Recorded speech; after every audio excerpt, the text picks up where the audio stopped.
these two games, no, nakita natin dalawang broken walls. Wala pa tayong nakikitang ibang ibang mapa. Prediction. Broken walls ako ulit. Dangerous grass. Flying Clouds. Para mapagbigyan si Daddy James. Kasi Pares kami ng hiling. Pero ito, ang ating featured gold laner of the week for week number 4. Nandiyan si Kelra na merong one-game MVP. Pero dito talaga natin siya mapapansin when it comes to GPM.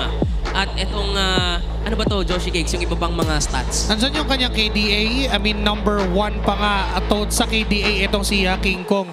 And itong turret damage per minute naman, siya rin yung number 1. And looking at the stats, sila yung mga mga nandoon sa leaderboards. Ang isa sa mga gusto ko lang din pansinin, when it comes to total kills naman, number 10 si Kelra, while si Oheb naman ay number 7. Oh. So, ang difference lang nila is 5 kills. And after these 2 games na nagdaan, nagkaroon na ng shake-up doon, panigurado. Diba? So, nakikita din natin na for the side of Onyx Philippines, when it comes to KDA-wise, binabanggit ko nga kanina, si King Kong yung number 1 doon. And siya din yung number 1 sa least deaths per game. Pero kung meron tayong gold lane of the week, nandito naman ang ating jungler of the week na kung saan walang iba kundi the GOAT himself. Si Carl Atizi, siya ang jungler of the week natin nung week 4 na kung saan talagang naging maganda yung run nila nung nakaraang linggo. And also considering na player of the week siya amongst all players na talagang na-highlight, nagkaroon ng spotlight not only because he is the face of MLB and the GOAT,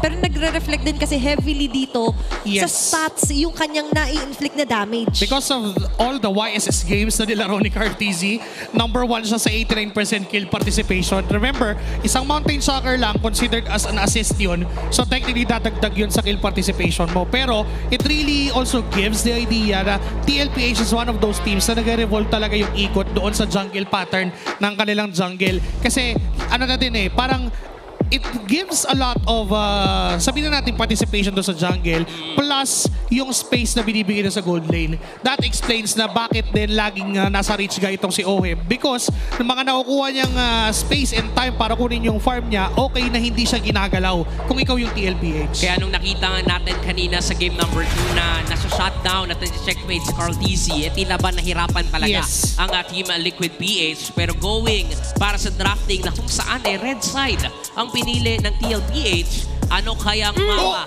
O, di ba? 3 games straight, broken walls ang makikita natin para dito sa Golden Rivalry. So, testingan talaga nung ano bang meta ang ibinaon ng dalawang teams para sa broken walls. Alam mo, tama ka dun Ting, ting, ting, ting. 10 out of 10. Para Isang tama para kay QWERTY. But then again, I think that Khalid is still one of the contested heroes dito sa draft na to. Alright. Knowing na dahil nga doon sa hoverboard na meron siya, yung sandboard na meron siya, sobrang maneuverable enough niya para makaikot. And thus, feeling ko siya yung best roam doon sa bagong adjustment, knowing na yung vision because of the 30 gold and 60 XP, siya yung pinakamabilis na makakakuha nun out of all the roams. Tama. It's the next best roam. Pero ngayon, still, Pryo Lancelot, blue side for Onyx PH. Willing pa rin sila mag-part ways sa Jushin, sa Yisenshin, or technically yung Khalid nga na nababanggit din ni Joshi. So that will open up the question na first 2 picks pa rin ba ng Liquid isang Zushin at Uranus? I mean, yes, it could be still the same. Pero ang magbabago, they have to put some decent crowd control with that. And if, inuna na lang ngayon yung Harith, kinuha nila, plus the Jushin, I guess. And may sinasabi na si Oib, sabi niya, ako naman pre, napagbigyan ka na kanina. Okay. The Jushin Harith, although this is so susceptible against an Esmeralda. So kung kukunin ngayon ng Onyx Philippines yung Esmeralda, although pwede naman counterin ng Uranus or even ng Dairoth yun, pero mahihirapan sila gumalaw if kukunin na ng Onyx ngayon. Ginamit din ni Sanford yung Dairoth nung nakaraan, di ba? So pwedeng lumabas muli dito sa matchup na to, pero open pa yung Kalea, open pa yung Farsa ni Prince. Pwedeng ma-open na naman, pero pwedeng Khalid nga din. Makita natin dito, pero naglabas na rin si Kurt dito ng kanyang signature Phobius, lalong-lalo na they're up against a Harit. Often overlook ngayon sa Project Next na patch natin yung Phobius. Kasi nga nadagdag sa listahan na must ban pag sa red side itong Angela. So for me, magandang timing ito. Even if you get a hero na Esmeralda or sabihin mo mag-Uranus ulit dito si Sanford, okay lang. Kasi meron ng pang-reach din dito sa back lanes. Easy access here for Kirk's Phobius. Actually, I doubt nga if Uranus pa yung kukunin. Baka kunin na yung Khalid at this point. Natanggal na no? Yung option na yun. Khalid or Gatot Katsa. I mean, either of that can answer back. And there goes the Lapu-Lapu, di ba? Dahil sa lumabas na yung match-up doon sa XP lane, safe na okay, kumuha na tayo ng, wag na tayo mag-Uranus at all. So that answers yung lack of control na meron nung game number 2 for TLPH. And somehow this is better than what they have nung game number 2. Still removing that Franco and that Lunox, they still believe na Franco yung mga isa sa napupuso ang hero ni JP ngayon, and they're willing to give off the Khalid. So kumbaga yung lapu-lapu ni Sanford dito aside from dive mechanics, nandun pa yung damage. Kasi parang nasa-zone out kanina ni JP yung mga heroes ng Onyx.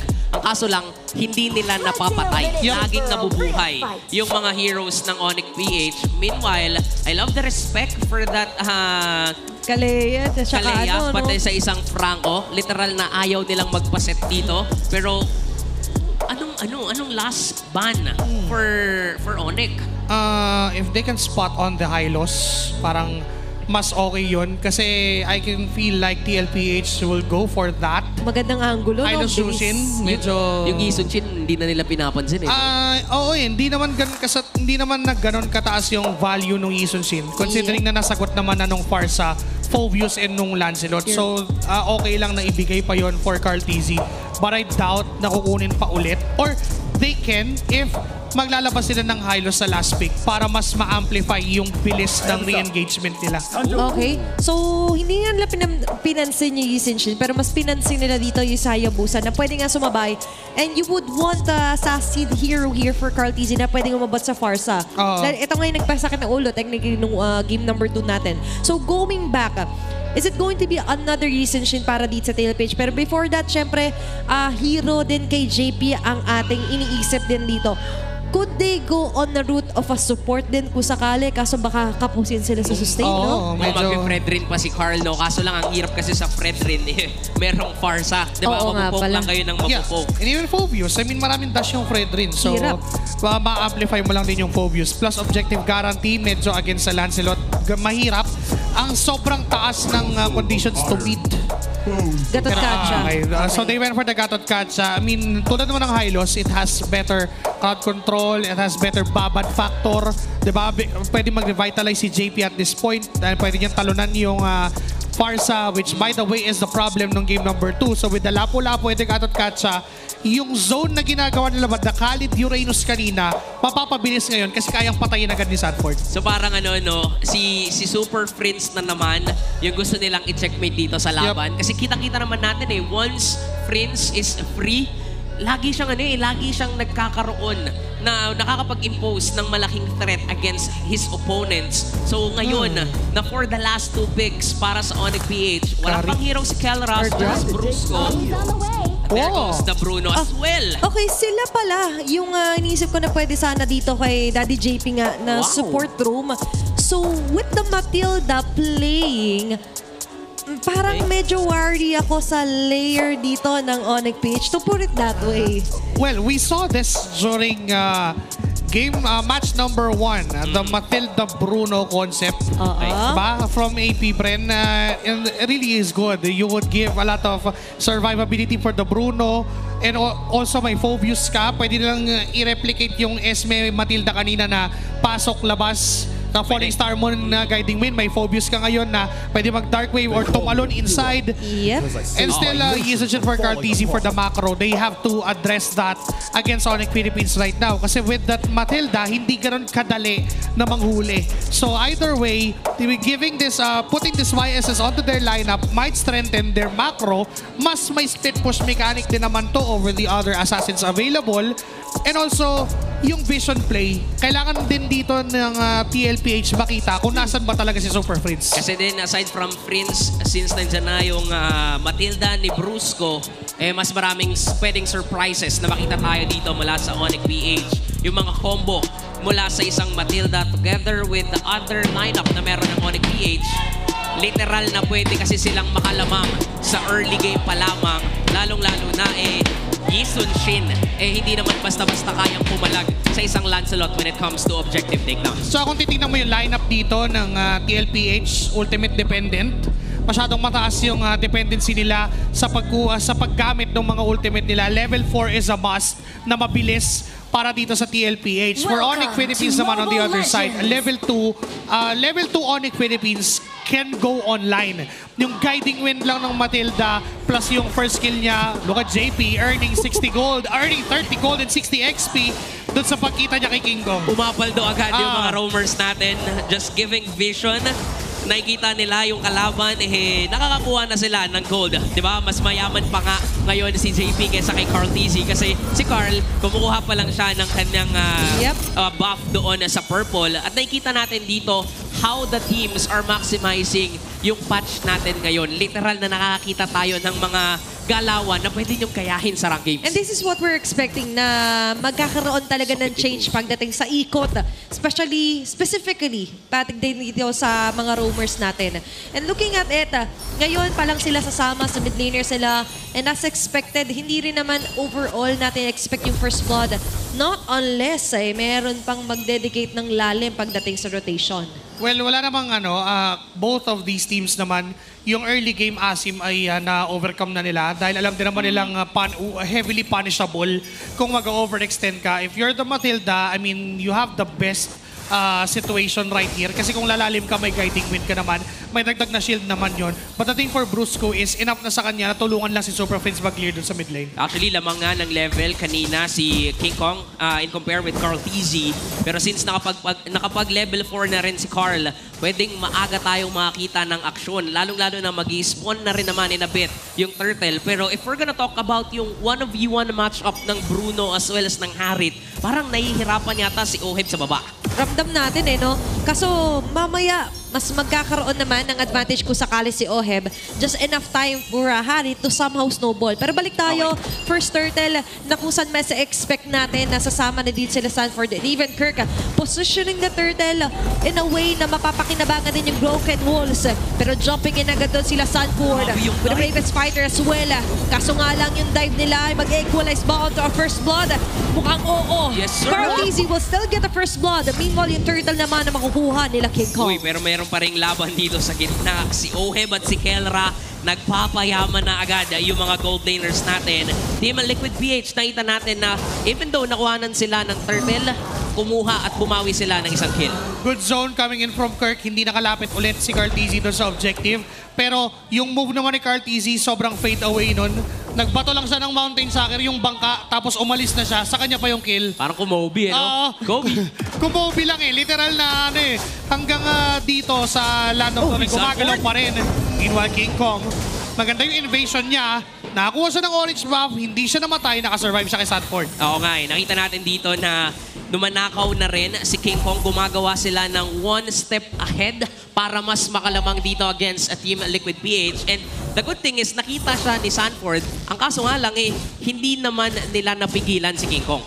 And the way to stop King Kong is actually go head-to-head against him. Kaso sa ngayon, medyo tricky pa, sneaky pa dito si King Kong with his Lancelot. Pero looking closer dito sa minimap natin, mukhang ang gulo natin ipapunta na dito sa gold laners natin. Even JP is reacting that way kasi ramdam niya, okay, mid lane is missing. Parang may nambabadyang ikot para sa Onyx PH. Tahimik tong laban na to if we're gonna compare it sa game number 1 at game number 2. Yes. Diba parang ngayon mas maingat sila sa mga kilos pero sa baba. Okay, dito magsisimula yung konting ingay pero awat muna para sa TLPH. Still, hindi nila gusto na magmaasim as you mentioned dahil nga may Matilda anytime soon na pwedeng umawat. Masasayang yung effort ni Oheb pag nag-all-in. Lalong-lalo na magkakaroon na ulit ng Turtle, baka doon na yung simula talaga nung ingay. Kaya na bang pumalag nila Kuya Carlito dyan sa Turtle? Hindi pa ganon kataas yung chance to contest, pero kaya nilang sumabay. Although, yung retrihan ay nakasalalay sa kamay ng kambing at ng beast na si King Kong. Nakasalalay sa kanilang dalawa yon kung sino makakaretry ng maayos. Pero zone-wise, pareha silang may ability to do so. Sir King Eagle. Okay, nandiyan pa rin naman. Sige, kung makakakuha the turtle. Even though there's an intel para sa TLP, siya nandito ng mga members ng Super Fam. Pero hindi yata mukha enough ang information na yun. At ngayon, sasapat yung advantage na meron ng Onyx PH taking down JP as well. Ngayon, si Carl Dizzy naman ang susundan. There's going to be the Dark Wave. Infernal Pursuit para kay Carl. Carl Dizzy will fall down. At hindi nakakatakot dito para sa Onyx PH na mag-initiate kasi nandyan si Brusco. Nandyan si Brusco na anytime pwedeng isalba ang kanilang mga miyembro, pero ibang klase yung Sigma Retri ni King Kong. Oo, binabanggit pa lang natin na nakasalalay sa kanilang dalawa yung retrihan. It was the LPH na may unang humawak ng turtle na yon. But because this is a Lancelot, we can argue na isa pa rin ang Lancelot sa best. Naku. Uy, solo kill onto Sanford. And he's also the best when it comes to assassination. Solo kill right on cam. Sobrang sakit na ni King Kong. Partida, Warax pa lamang yan, pero the pressure na binibigay dito ng Onyx PH against Team Liquid, nakikita natin na nahihirapan talaga yung Liquid sa early game. Kumbaga, sasabihin pala natin na one of the best retry combos yung Thorn Rose retry talaga from the Lancelot. So, parang ibibigay mo rin talaga yung lamang when it comes to objective takedowns. But Carl TC is finding a way para makakuha ng objectives o makakuha ng resources. Nakapag-invade siya doon sa kampo ni King Kong, pero hindi pa rin nila na-address yung issue na wala silang magandang target dahil sa ginagawa ni Brusco. Yep, and they could not create the Cavaliers, diba? Kasi nga, hindi pa nila ma-ensure yung magandang positioning na magkaroon sila ng magandang sama-sama. Now, it's all about protecting Oheb as well. Kasi so for now, 0-0-0 pa rin. Pero muntik na mag-0 doon ang HP ni Carl TZ. What a play here for Onyx PH.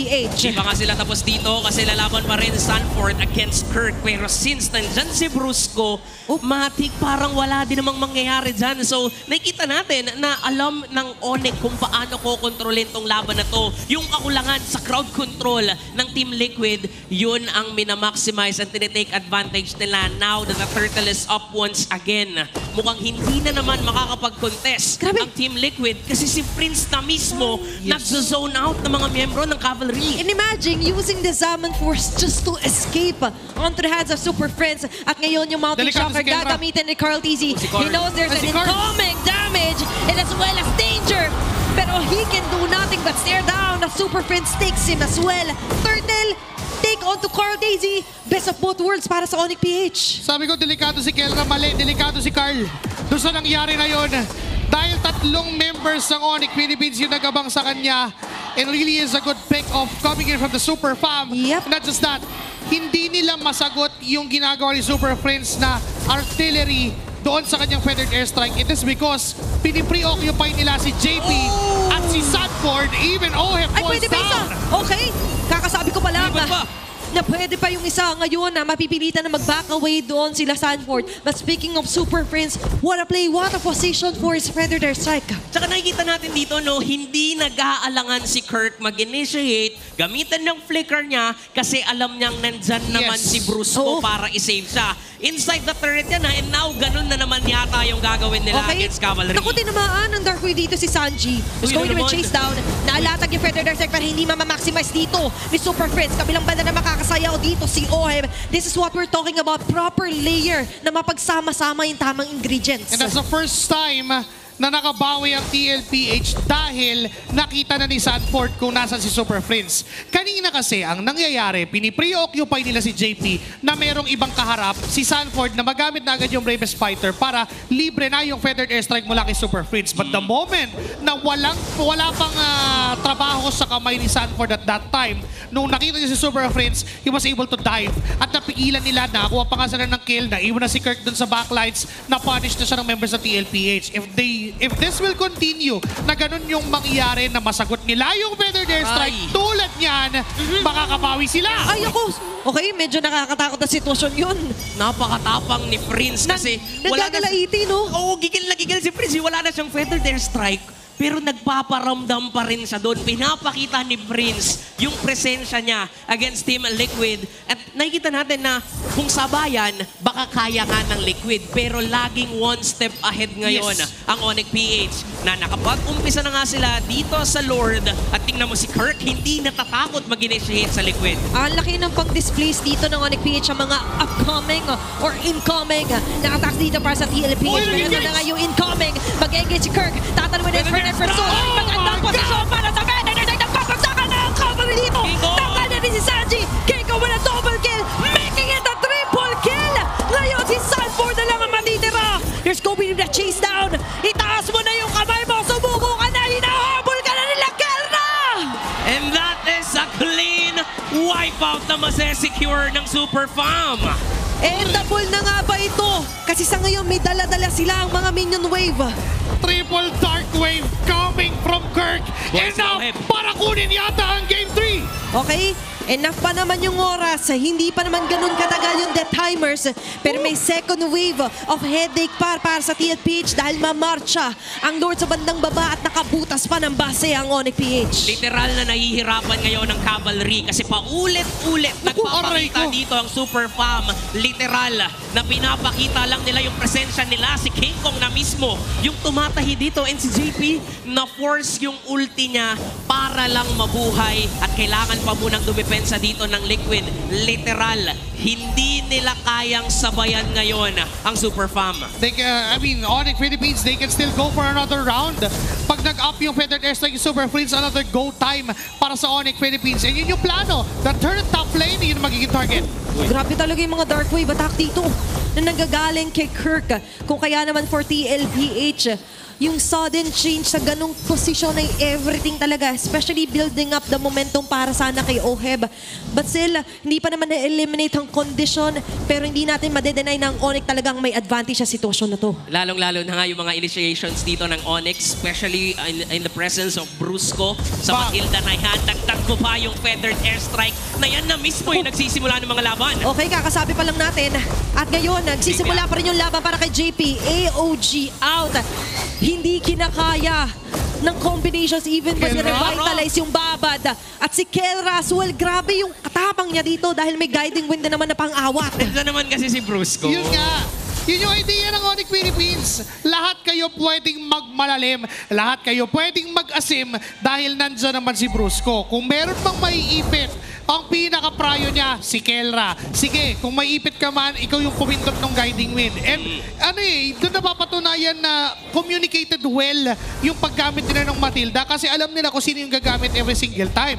Knowing na ginagamit pa ni Brusco yung kanyang Circling Eagle to engage. Grabe. Diba? Makakapasok sila na makakapasok doon sa backlines targeting even the Harit, even Cartesi. That's why they're having a hard time na lumaban doon sa team fight na binubuo ng Onyx Philippines. At ngayon na magkakaroon ng Lord, nakita naman natin na bago mag-proceed ang Super Fam dyan sa Lord, nag-push pa sila sa baba. Since merong Matilda, ang bilis lang nilang makakaabot dyan sa Lord. Pero lalaban ba dito ang Team Liquid? Mukhang ang sagot ay hindi kasi nandun sa may bandang ibaba si Cartesi. Mukhang ang gagawin na lamang nila dito kakaibang depensa kasi pwede at kaya na ba itong tapusin ng Onyx PH? If ever man, pwede pa rin naman dumepensa. Vice versa for Onyx PH, it could be endable kung sakaling may mapita sila. Isa o dalawa ang condition para dito sa TLPH. Alam mo, medyo leaning towards sa miracle na yung win condition ng TLPH. Kapag gumawa ng mala-impactong play si Cartesi at si Oheb, yun yung kapag nabigyan lang din sila ng kalayaan na mag-Zaman Force na gumalaw at pumalo sa mga members ng Onyx Philippines, that could be a win condition. Pero kung mauubos yung resource nila just to defend, it could be hard. Yep, and considering na incoming na on all lanes ang atake ng Onyx PH Lord, problema rin nila pero may King Kong sa harap. Nag-aabang na pwede targetin. JP nangangaray, revitalize and activate na rin. Perfect position para sa kanyang better desig dito kay Super Prince Kella with a double kill. This might be it as Onyx PH slowly turns down. Wipe out the Maniac for Kella, finishing off game number 3. At sa muling pagtatagpo sa Golden Rivalry, mananaig pa rin ang Super Fam.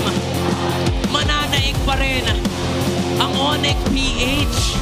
Ibang klase yung pinapakita nilang galawan dito, sobrang linis at systematic na mga galawan.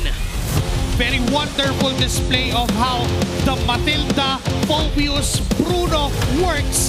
Top it all off with King Kong's plays and even yung zoning and yung damage na magmumula kay Super Prince really is a super fan moment for Onyx Philippines. Naging oras na nga para maselyuhan ang panghuling series natin sa araw na ito.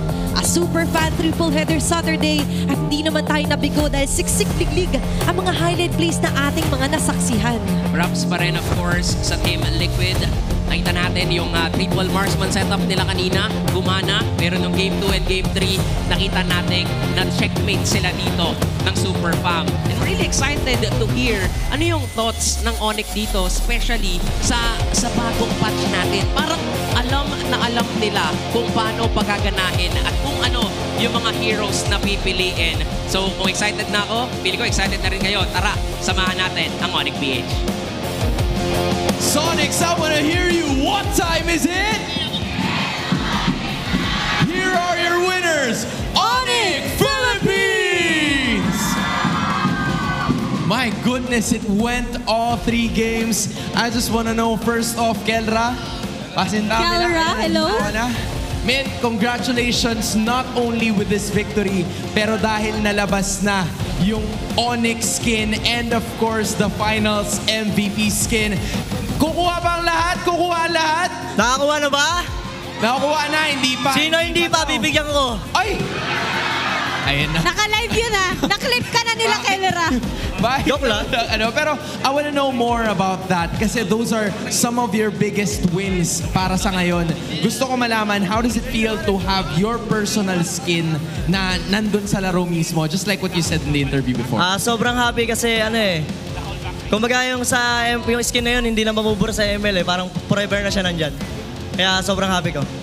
Always immortalized and that is what Keller is all about. And meron pang isa na may signature hero na lumabas din ngayon, King Kong! Ready na siya, may mic na siya. Oo nga eh. Ano nararamdaman mo ngayon na lumabas yung skin nyo and today din na nanalo kayo? About sa skin, na-feel ko, I feel so Sigma. Oy! Asan ba? Asan yung Patingin nga, jawline? paano ba yung Sigma pose? Wow! Grabe naman talaga ang mga fans mo, King Kong. Mewing God. And bukod doon sa skin, meron kami mga napapanood na videos nyo ni Keller. Ang galing nyo mag-acting, ha? Oo. Paano ba yung sample nun? Acting tips, I wanna know more about it. Ano bang, saan mo ba nahugot ang inspirasyon mo to make that happen? Anong peg mo? Anong inspirasyon mo para magawa mo yung acting na ganun? Daniel Padilla daw, sabi ni Coach. Pero babae? Ay, pwede. Oy. Next pose. Next pose. Ay, pwede. Very Okay. flexible artist pala to si Keller, ha? I like it, I like it. Pero going back to this game naman tayo. Team Liquid Philippines, you guys have been, consistently battling against each other. Ano bang nag-iba sa laban nyo ngayon with TLPH dahil sa patch? Ano bang nag-iba sa laban nyo ngayon with them? Siguro mas nakapag-prepare lang siguro kami.